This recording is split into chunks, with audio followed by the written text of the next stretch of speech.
All right, we are going to see how we can show that a given implicitly defined function is a solution of a given differential equation. So we have the differential equation here and the proposed solution, and we're going to show that it is indeed a solution.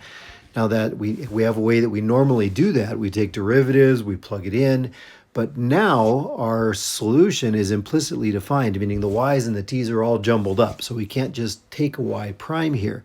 So what we do is something that calculus people call implicit differentiation, but it's nothing more than the chain rule. And notice when we write y here, we're thinking y as a function of t. The independent variable is t, the dependent variable is y. So if I have a y squared, that's really y of t quantity squared. And that's a composition of functions, which is what we use the chain rule for. There's an inside function, y of t here, and an outside function, which is something squared. So what we're going to do is we're just going to take the derivative of the entire proposed solution,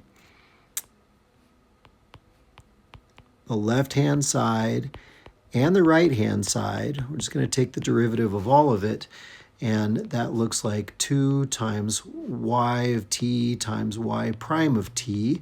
That's the chain rule part right there, right? We took the derivative of y squared, right, this little bit here, and we get 2 times the inside function to the 1, and then we have to multiply by the derivative of the inside function, which is y of t. So that's where this y prime comes from.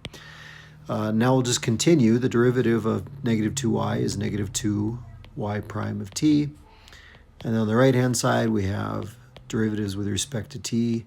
We're just going to use the power rule on those.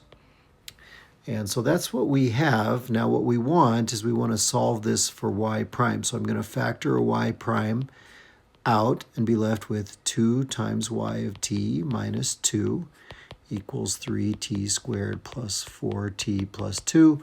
And then I'm going to divide and find y prime is 3t squared plus 4t plus 2 divided by, I'm going to factor out another 2 down there. And notice what we have